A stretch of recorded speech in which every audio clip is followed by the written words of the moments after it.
So, welcome to Women Eco Artist Dialogue, Art plus Science with Ruth Tabancay. Tabancay. And we're going to first give a little bit about our collective, WEED, Women Eco Artist Dialogue, which was founded in 1996. It's a volunteer-run collective of female-identified visual artists, writers, curators, art historians, researchers, scientists, and others interested in highlighting the intersection of art and ecological issues. And I'm Mary White. I'm one of the board members and the current chair. We'll start with a land acknowledgement and then an intro to Ruth and then the session. We'll finish the session at 5 p.m. and then have half an hour of answers and questions and discussion. WEED's office sits on the territory of the Wichen, the ancestral and unceded land of the Chochenyo-speaking Ohlone tribe, the successors of the sovereign Varana band of Alameda County, near one of the largest shell mounds in the Bay Area. This land was and continues to be of great importance to the Muwekma Ohlone tribe and other familiar descendants of the Varona band. We recognize the Muwekma Ohlone tribe, who are campaigning to become federally recognized, the Association of Ramaytush Ohlone, who are researching, revitalizing, and preserving Ramaytush Ohlone history and culture, and the Confederated Villages of Lejeune, and the Segorite Land Trust, who are working to return native lands back to indigenous stewardship, including 2 properties within walking distance of the WEED office. So please use the chat to add your land acknowledgement from your locations. A little housekeeping. We're recording this presentation in 2 parts. The first one will be the talk, and the second part will be the questions and answers. Please keep your audio muted during the presentation, or the host may mute you if there's extra noise. If you have questions during the presentation, please put them in the chat, and we'll address them during the question and answer section. We'll stop the first recording and then start it immediately afterwards. Okay, I'd like to hand over this introduction to Deb Durant, who's a WEED member and will be doing some of the work to help with presentations starting today. Deb, take it away. Thank you, Mary, and hello, everyone. Welcome to WEED's Art and Science, number 5, Big Oil Regulations, Global Warming, A Calculated Stitch. Talk by Ruth Tabancay, excuse me, Ruth. Let's see here, Art and Science in Innovative Teaching. As the 2024-2025 UCSF Library Artist in Residence, Ruth Tabancay,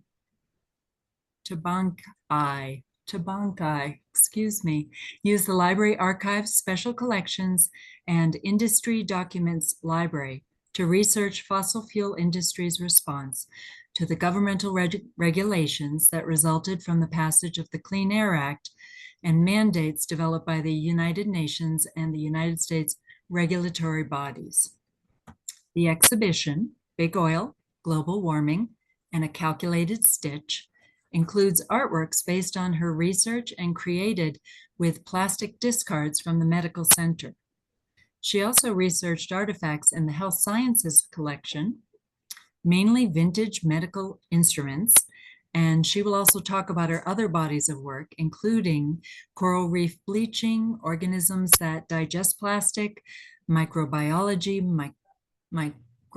microscopy, ecological systems such as bee colonies and mycorrhizal networks, and fast fashion.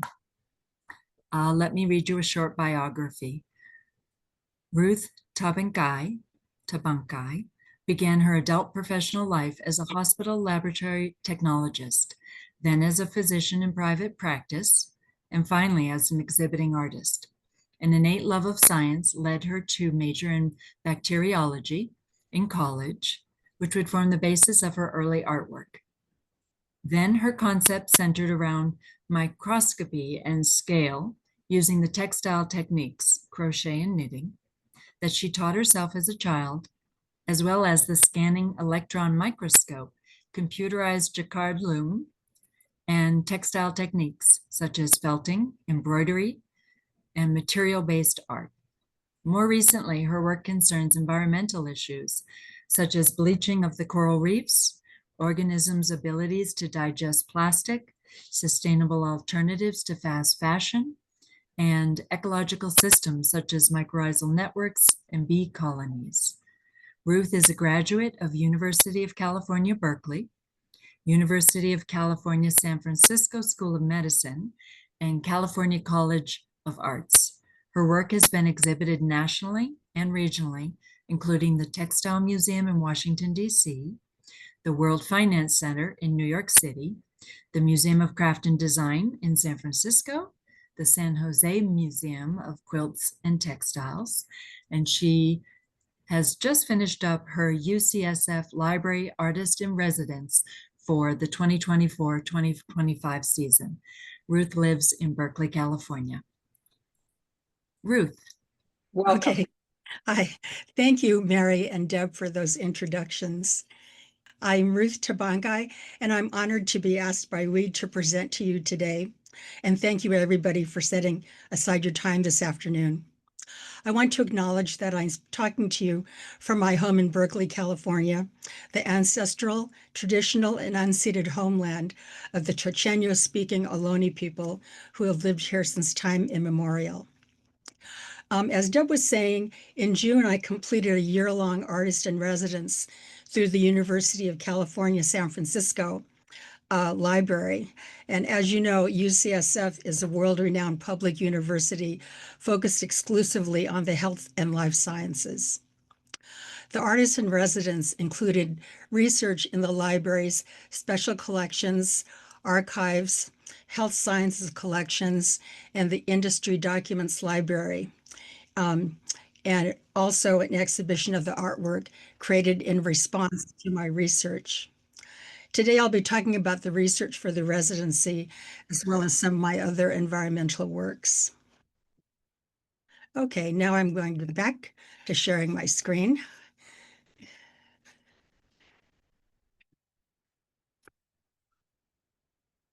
Okay. I just want to give you a little bit of background about me. I was born in Watsonville, California, about 100 miles south of San Francisco, to Filipino immigrant parents. The expectation was that I would always strive for a career in which I could support myself. So there was never any question that I could be in art. That was not on the table. Even then, I was interested in crafts like crocheting and sewing clothes, but I was also fascinated by the sciences. So when I went to UC Berkeley, I majored in microbiology, bacteriology, and entered after that a one-year laboratory technology program and worked for a year in hospital laboratories.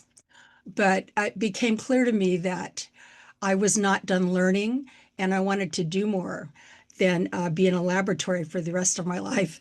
So I applied to medical school at UCSF. I was accepted for the class of 1979. After pediatric residency at Oakland Children's Hospital, now known as UCSF Benioff Children's Hospital, I worked in private practice for 11 years.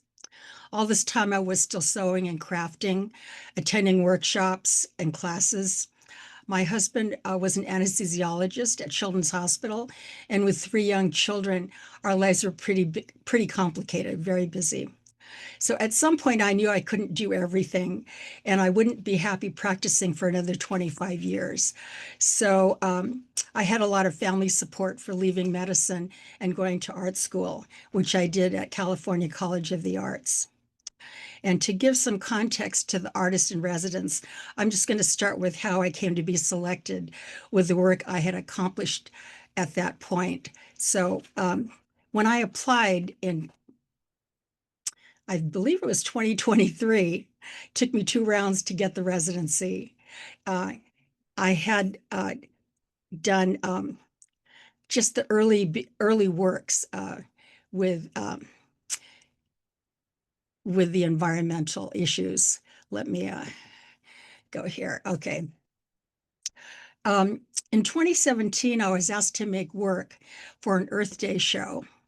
And since I had recently learned to embroider, I came up with the idea of embroidering on plastic with maybe what if there were organisms that could actually digest plastic. So I started embroidering these worm-like stitches. They're called bullion stitches, but they look like worms to me, or they could be bacteria or fungi.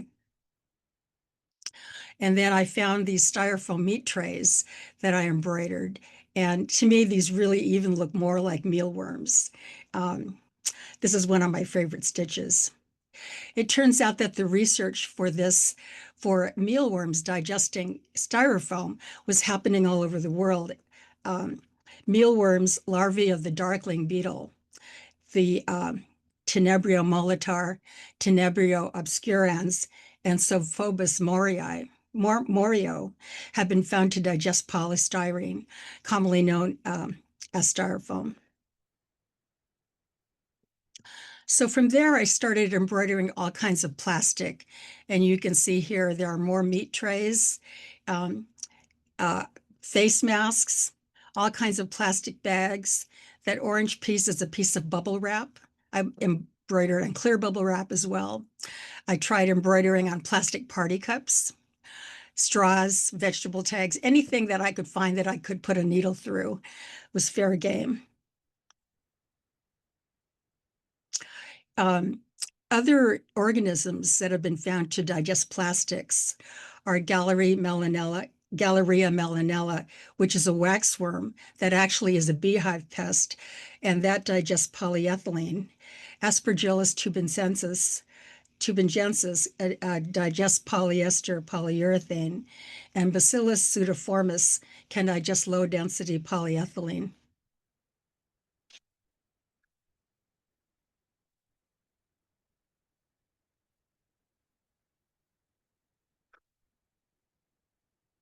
In 2019, I had a single lung transplant at UCSF, and due to a chronic lung disease I had developed 6 years earlier. Part of my treatment included giving myself at-home injections, and so I was saving all the plastic from the caps and the needle sheaths, and I was always intending to make coronaviruses out of them. And this was before COVID, but 3 months later, COVID hit our shores. And so I started to corral these organisms, a series called mycorrhiza. And as time went on with my illness, I was giving myself more and more kinds of home infusions and collecting more plastic. And I had started making these I call them organisms. You'll hear me refer to these as organisms all through the talk. And at the same time, I was learning more about bleaching of the coral reefs. I used this and my other coral reef pieces to talk about the cascade that starts with fossil fuels causing global warming, which increases temperature of the ocean. This causes the death of the algae zooxanthellae, which in turn causes the corals to die. So instead of the brilliant colors of the coral reefs, they become white or bleached. If this is sustained, it's permanent, although corals can recover. So I started making these coral reef organisms out of medical plastic that I was using for my own treatment.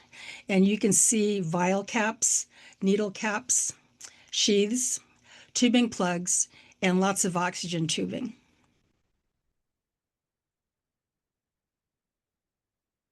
So these were the artworks I applied for with the residency. And I thought, well, how could I use the library to talk about these things?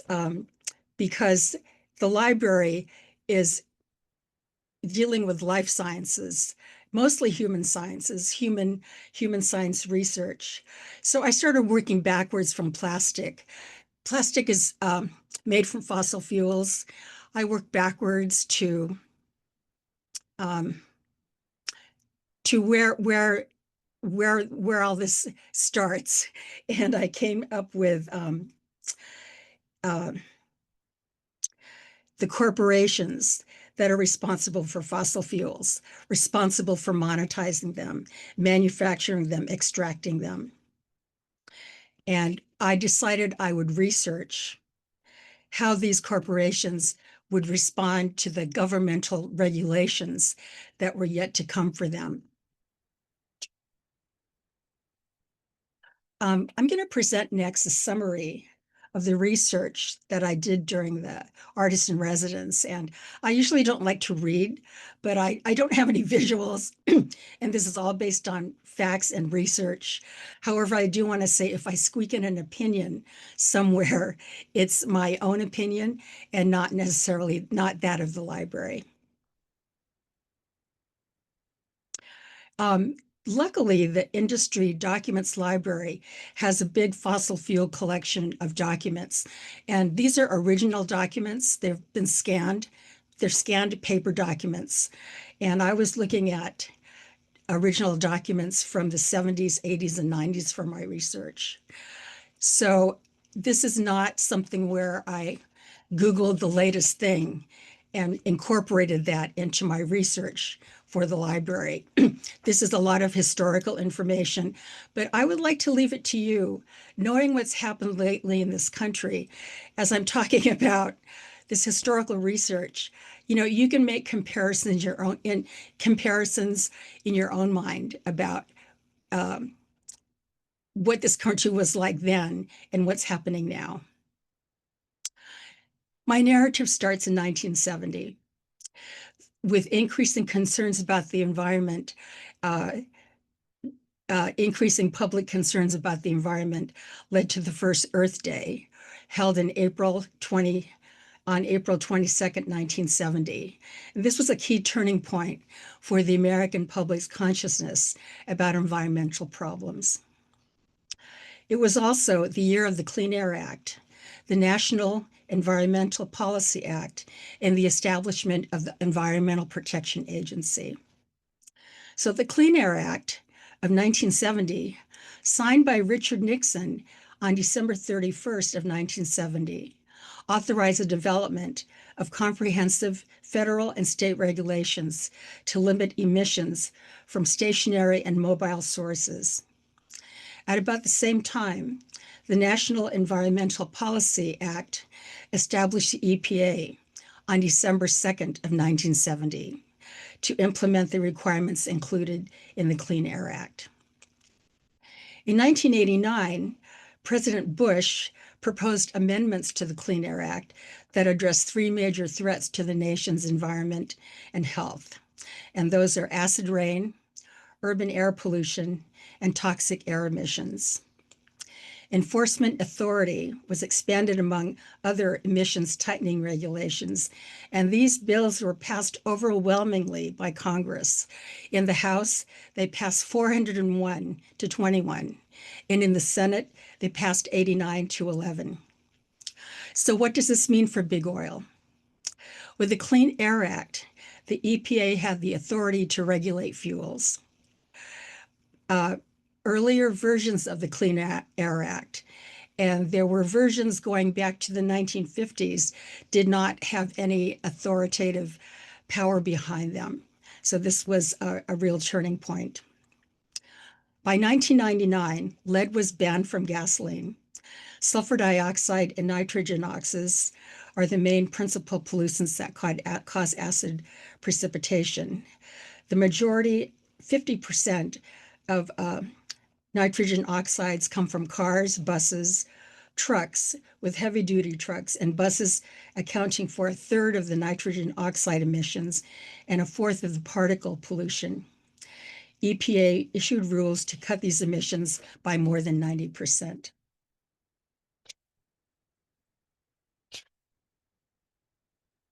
The Clean Air Act also encouraged alternative fuels, including natural gas, propane, methanol, ethanol, electricity, and biodiesel, which are cleaner than gasoline, as well as renewable alternative fuels made from biomass materials like wool, waste, paper, grasses, vegetable oils, and corn. So the two main groups that were tracking the science of climate change are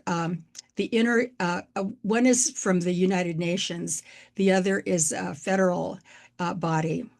The United Nations Intergovernmental Panel on Climate Change represents the views of 2,500 of the world's leading climate scientists.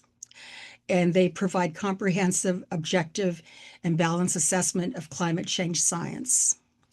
The United States body, the United States Global Research Program, is the primary federal body to understand, assess, predict, and respond to human-induced and natural processes of global climate change.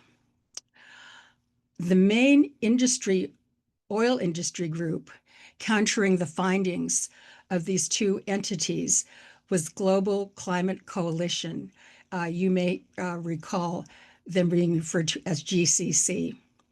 The GCC was formed in 1989 after the formation of the IPCC. They worked to cast doubt on climate research, engaged in climate change denial, and actively opposed the Kyoto Protocol. Its early members included Phillips Petroleum Company, Exxon, later ExxonMobil, Amoco, Chevron, Shell Oil, Texaco, and the American Petroleum Institute, and eventually every major oil company was a member. Their mission statement proclaims that scientific evidence does not support action aimed solely at reducing or stabilizing greenhouse gas emissions. And this group dissolved in 2001 due to public criticism and a greater understanding of the role of greenhouse gases in climate change. Among their statements, they claim that naturally occurring greenhouse gases, predominantly water vapor, account for 95 to 97% of the greenhouse effect.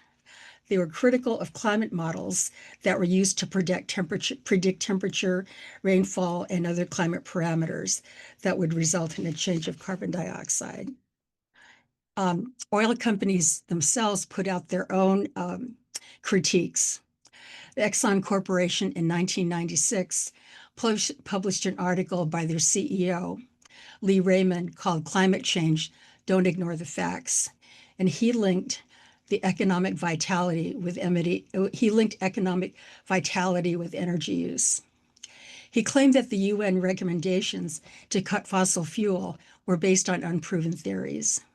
He claimed that 96% of carbon dioxide in the atmosphere is produced by nature and only 4% caused by humans. In a publication by Shell Oil called Shell Oil in the Environment, the preface states that it's the responsibility of society to decide how best to reconcile economic growth and environmental protection, and that environmental concerns must be weighed alongside pressing and economic requirements, and judgments be made about costs and benefits.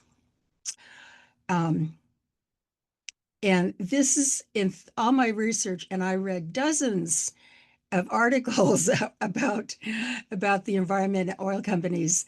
That's a common thread, is that they propose that market forces rather than regulations will be the answer to the long-term control.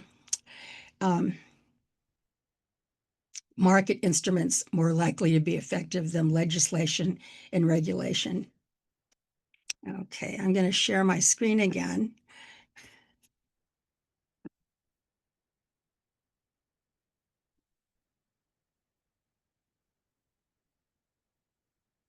Okay. Whoops. Okay, can everybody see that installation view? Okay, this is a photo of the Artist in Residence exhibition at the UCSF Library. And this is titled slightly different from the title of this talk. This is titled, the exhibition is titled Big Oil, Global Warming, and a Calculated Stitch. And I'll talk about all of those before the end of the talk. Fossil fuels, that's coal, oil, and gas, are the largest contributor to global climate change. The burning of fossil fuels results in greenhouse gas emissions, mainly carbon dioxide and methane and water vapor, that account for 75% of global greenhouse gas emissions and nearly 90% of all carbon dioxide emissions. Greenhouse gases trap the sun's heat, leading to global warming, the concept around which I've created my recent artworks and two of the artworks for this exhibition. I always knew that when I applied for this residency, that I was going to make all the art, and that I was going to include all the plastic in my artwork as plastic I had sourced from the medical center. And so the plastic that I've used here is from the Office of Sustainability, Laboratory Services, and the Post-Lung Transplant Clinic. So all of those departments are the source of my plastic for these works. Okay, this piece is titled Plastic Reef, UCSF, and it's the latest in my series of coral reefs affected by global warming.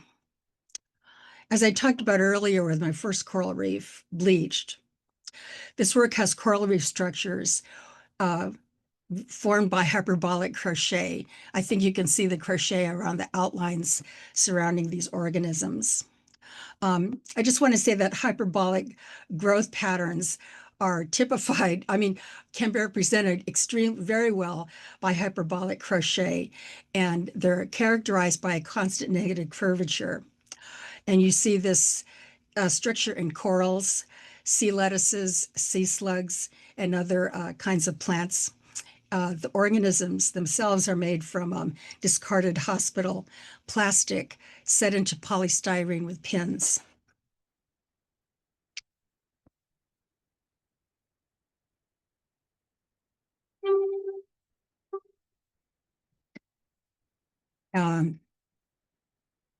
Here in the lower left area, all those caps I pried off of blood collection tubes, and they're set into styrofoam with pins.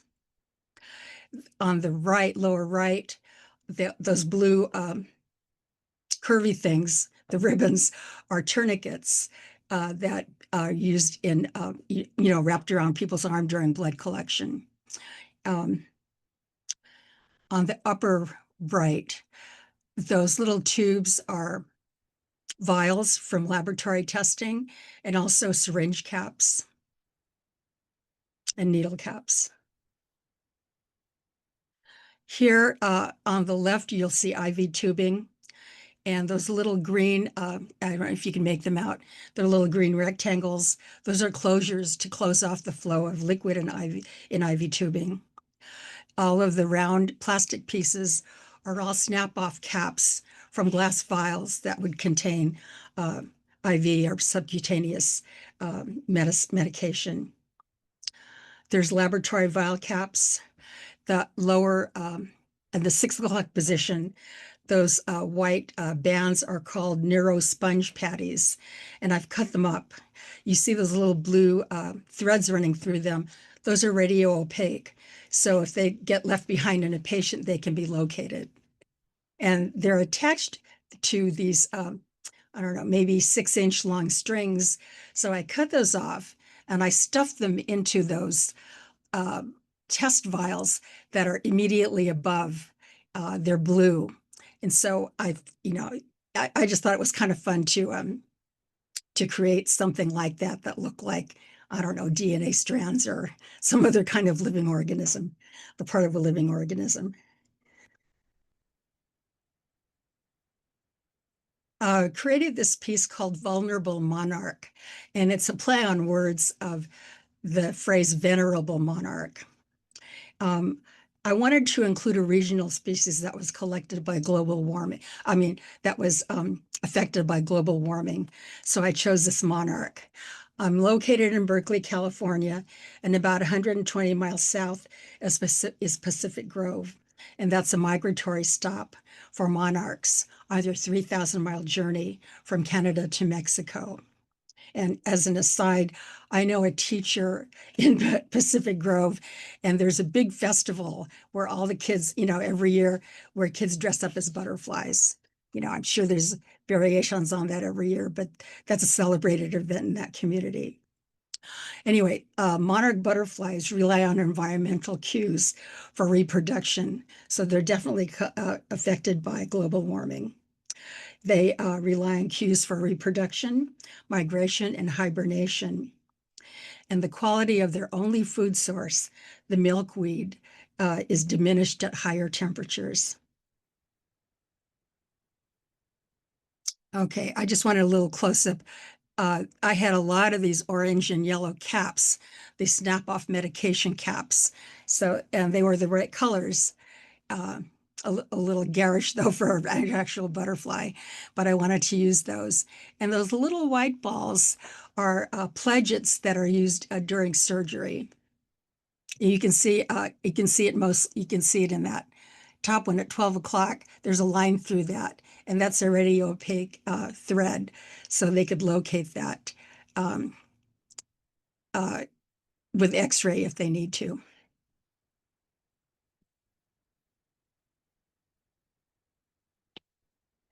This piece is called sutured, and I don't know if you recognize what that is, but one of the things when I would go to the Office of Sustainability, I got a huge pile of these surgical drapes, and they're not fabric. They're made out of this plastic material that melts at a very low temperature. When I tried to iron it, I found that out. So this piece was inspired by a clamp and suture needle set that I'm going to show you later on, that I had seen this set in the health sciences collection. So I thought, I've got these drapes. Why don't I see if I can use suture and a curved needle to stitch these? And I've made all of these patterns in fabric. So I knew that they would work to a degree. This is stiffer than silk and polyester, so it's not quite as soft looking, but I believe the patterns still work. You can see the needle clamp and the curved needle that I used to sew all of these. These two outer panels are made by transferring a 1-inch grid of dots on the reverse of the drape, and the middle one is randomly stitched. And I'm just going to show you how I stitched this.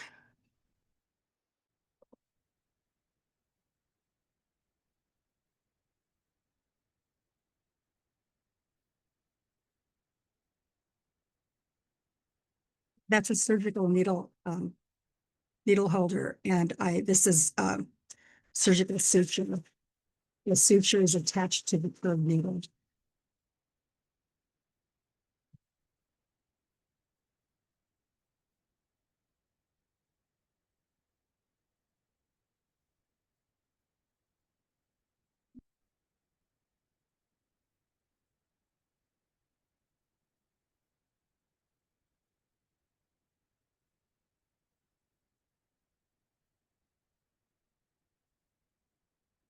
I had to relearn my surgical ties to do this.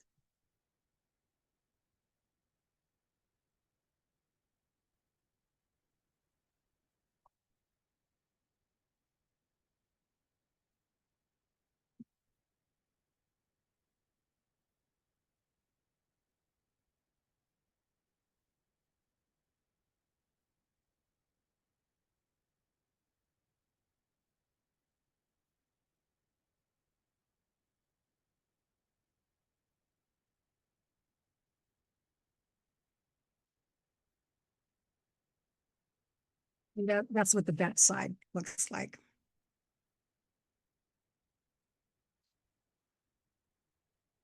I made hundreds of those knots for those two pieces.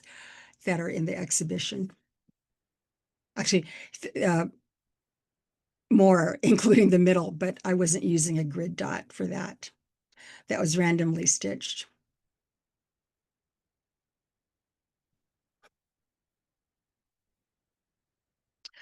I want to thank the UCSF Library for the photos of the installation views and the butterfly details for the exhibition. In these next few slides, I'm going to show you are some of my previous works. This work is called Bleached 2.0, 2.0. This is my second coral reef. It's about 40 inches tall and 9 feet wide. And for this, I use both medical and household white plastic discards. And I'm still working on the concept of bleached with the bleaching of the organisms. So all the plastic is white. And in this closer view, you can see oxygen tubing. There are milk carton pull tabs, spoons. I spent an evening sawing the ends off leftover spoons that we had in the house. There are needle covers, water bottle caps, there are bread tags, IV tubing plugs. I had a lot of fun doing this actually, and I hate to say that, but working with plastic, if you haven't worked with it, it's very easy to work with. I use a hand drill to drill holes in it. I at one time used to one time, just maybe for an hour, I tried gluing it together. And gluing, aside from being offensive, it does not hold anything together. And I just feel like holes with pins through the holes is a better way to go. I just want to say a note about the polystyrene. Before I was wise, I had bought a load of polystyrene spheres. And now I would never go out to buy anything that I would use for this. But I've also started using leftover styrofoam boxes because I need to give myself medication every month that needs to be refrigerated. I get every month a styrofoam insulated box, and I started cutting those up, gluing them together, shaving them down. And that's where a lot of my newer works, that's where the styrofoam comes from.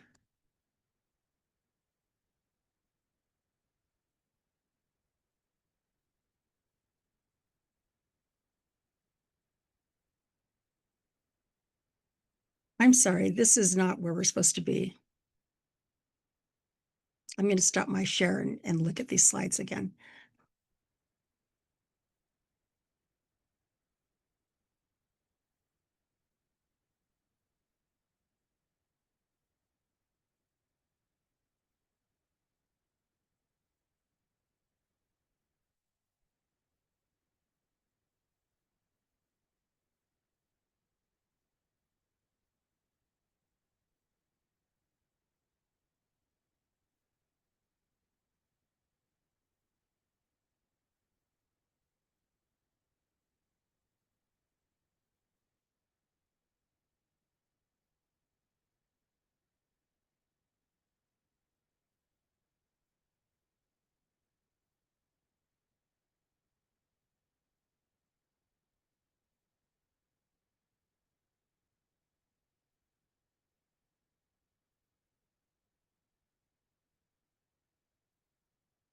Okay. Here's where we want to be. This is a later piece titled Plastic Reef. And this is the first time I've worked with all colors of plastic to create my coral reefs. If you collect plastic or just look around, a lot of it comes from all kinds of sources and all different colors. And I felt that I needed to use that. And, you know, rather than bleaching, this is more a piece about human consumption. And it starts a conversation about our dependence on plastic. And so, the end point of that conversation is, are we trading off our coral reefs, our natural world for our dependence on plastic? I don't know if you can see that wispy material that's below the coral reef, that's netting that somebody found for me on the street, plus some plastic netting. And a lot of this plastic is sourced from people that I know. Here you can see there are straws, and there's oxygen tubing. In the lower left are perler beads. Those are children's toy beads. On that blue pyramid shape, one of those blue plastic pieces is a ring for a lollipop. And I don't know if you recall wearing a ring that had a lollipop on the end. And that's how you would suck on the lollipop. Anyway, that's a little gross, but that's in there. There are needle sheaths in that green portion at the bottom. There's a drink holder, bread tags, needle, all kinds of IV plugs, little odds and ends that people gave me. And in the upper right, all of those orange pieces are those snap-offs from printer cartridges. And, different people saved those for me, and they are different shapes, but they're all orange for some reason.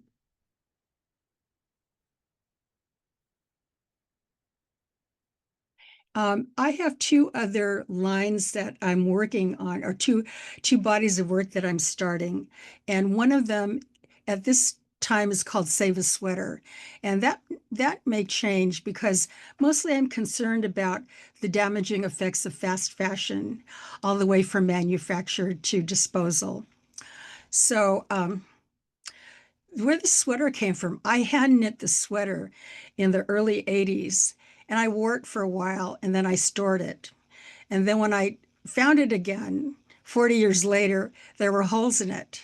And there are ways to repair a sweater where you can't see the hole.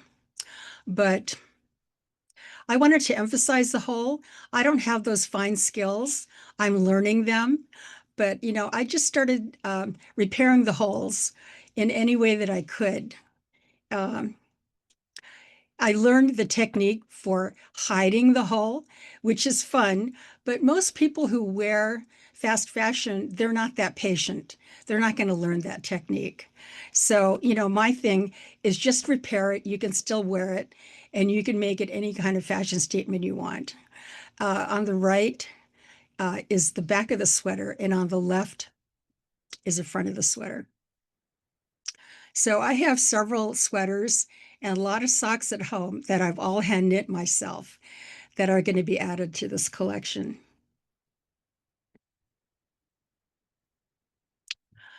I'm fascinated by the mycorrhizal network, the network of mycelia under the forest floor that connects the roots of trees as a way of inter-tree communication. And I'd like to figure out or come up with other ways of representing that network. But the one I could think of when I made this was embroidery. And I knew I could do something circular. You can hardly see it, but there are some circular forms in the embroidery that represent the cross-section of trees. And the little individual cells represent, in a cross-section, the xylem and the phloem of the tree. The vertical structures within the tree. And the mycelia I've represented by these white feather stitches that are running all around, connecting these circles together. And I'm not done at all. I mean, I don't necessarily feel like my future pieces in this series are going to be embroidery, because I think there are so many ways to represent this network. This piece is called Xylem and Flow.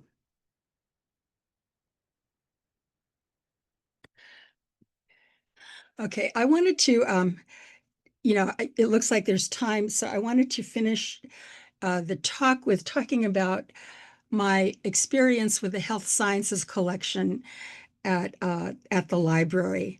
It's called the Health Sciences Collection, and there are about 1,000 artifacts. And by artifacts, I mean old, vintage medical instruments, dental instruments, all instruments of all kinds. And when I first wanted access to this collection, I had talked to Paulina Ilyeva, the associate librarian and the archivist. And she brought out these masks that I asked to look at. And she also brought out this the suture set that I talked about. But then she also brought out, I don't know, about 10 different kinds of stethoscopes. And I just couldn't explain it. I was just riveted, much more than I thought it would be, by every single piece of medical instrument she brought out for me. You know, I imagined what would it be like for me to receive anesthesia, for example, by having somebody hold this metal contraption over my head, over my face, my mouth and nose, and then dripping ether on that. And that's how I would fall asleep.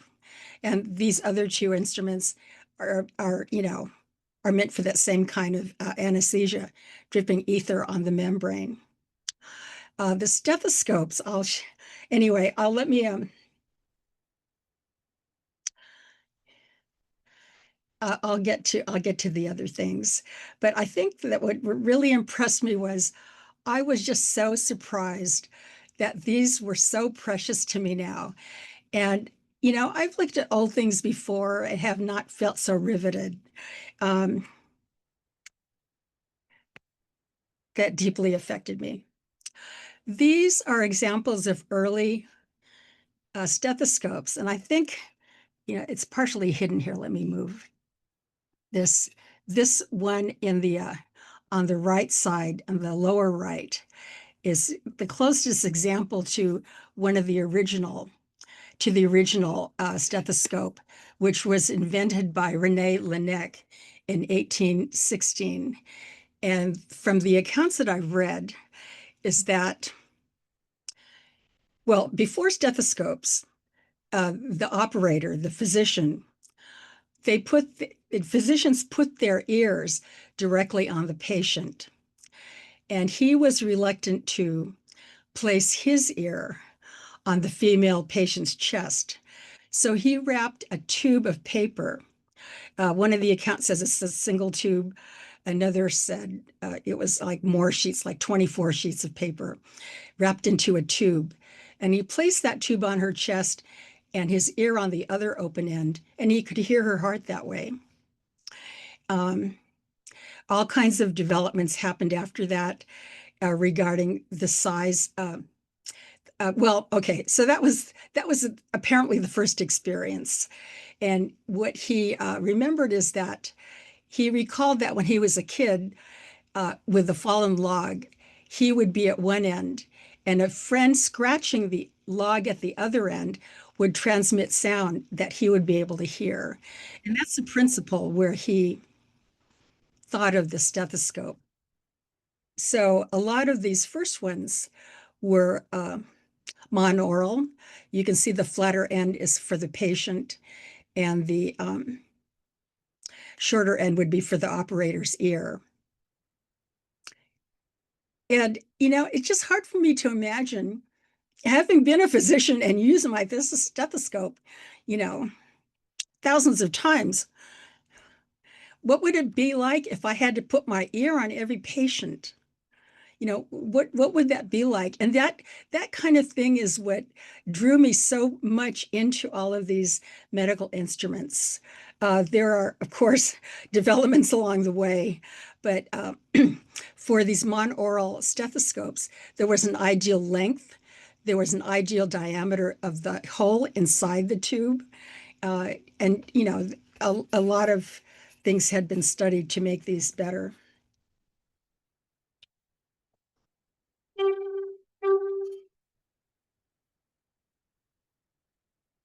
That's not right. Okay, this is a suturing set I was telling you about. On the left, you can see the clamp, and below it are all the various needles. And what was interesting to me, you know, the reason I wanted to see that is that the original photo showed these needles that were so huge. And, you know, that would leave a huge hole in somebody's skin. So I can't imagine what year this was, but the stamp on the inside of the box shows a French address. So I wonder if this is a European tool. But on the right, you can see this needle with a hole at the sharp end. And I had never seen that in any kind of surgical tool. And I even asked a physician, a surgeon who's has a degree in the history of medicine. He has a master's degree and teaches a seminar on the history of medicine, and he had never seen this either. There's a link in the chat to my article where I go into more how this was used. But things like this were endlessly, on that first visit to the vault, I just couldn't believe how interesting these things were to me. It was to me life-changing. Okay.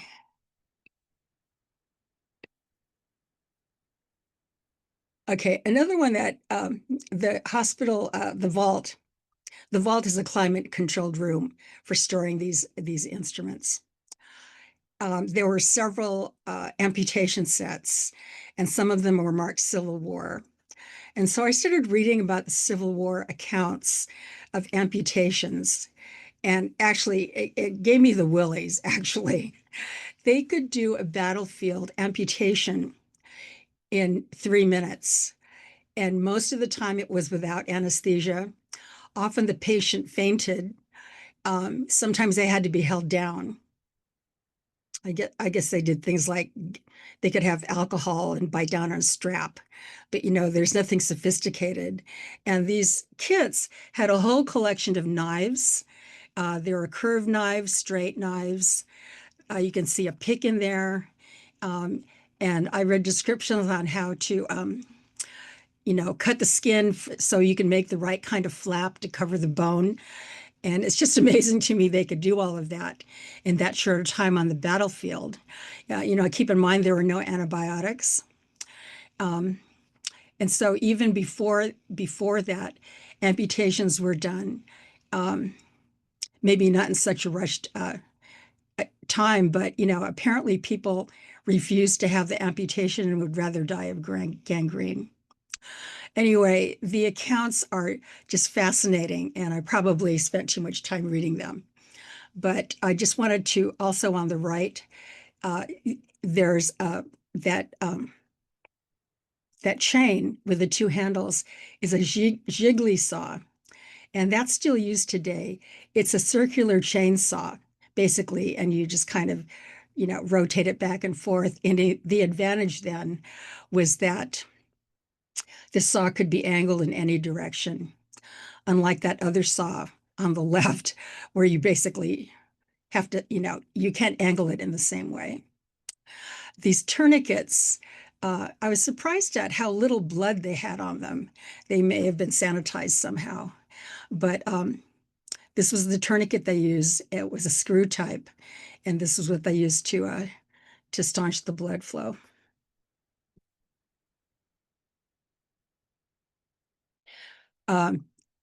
This is my last slide. These are vaginal specula.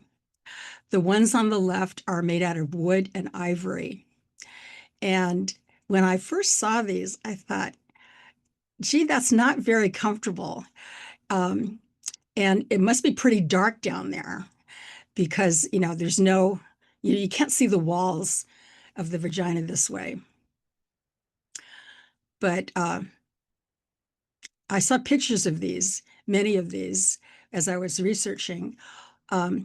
Also, there are all kinds of other vaginal specula dating back hundreds of years before this, made out of metal and looked very uncomfortable to use. They with some kind of vice, looked like some kind of vices.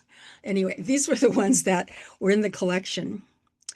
On the right, these specula are called Ferguson specula, and they're mirrored to reflect the light that you could shine into the specula. And this was a pretty much in common use up until World War II.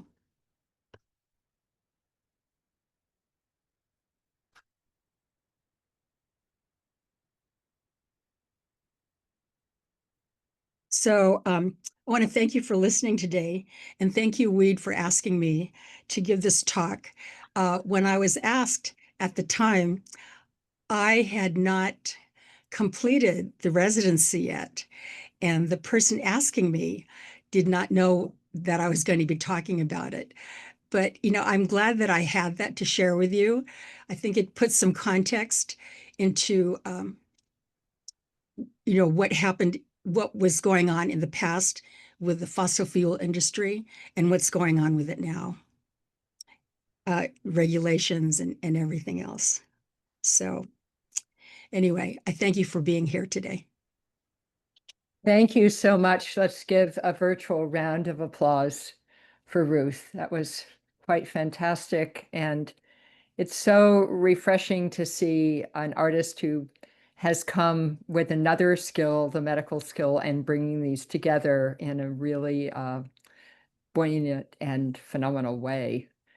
So we are going to be archiving Ruth's presentation on our website under events, under Art Plus Science. So please, if you want to share it with other people, it will be available.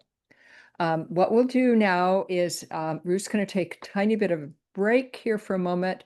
I'm going to tell you a few things about weed.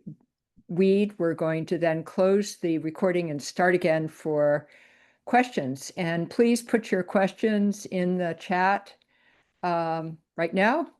So just for a moment, I want to tell you about what Weed is doing right now. Some of you are familiar with it, some of you are not. It's weedartist.org.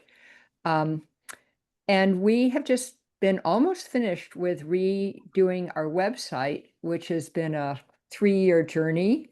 And we have over 600 artists in our directory and a magazine. So the new edition of the magazine is coming out in a couple of months.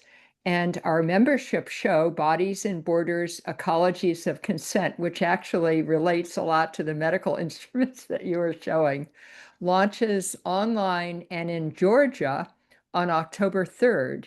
And then on October 28th, Weed Artists will be participating with a science conference, the State of the San Francisco Estuary, which is a biannual conference, October at the Scottish Rites Temple in Oakland. So please, if you'd like to, check out our Weed website and sign up for our newsletter. So thank you so much for coming. We'll close this recording and then start the other one immediately for your thoughts and comments.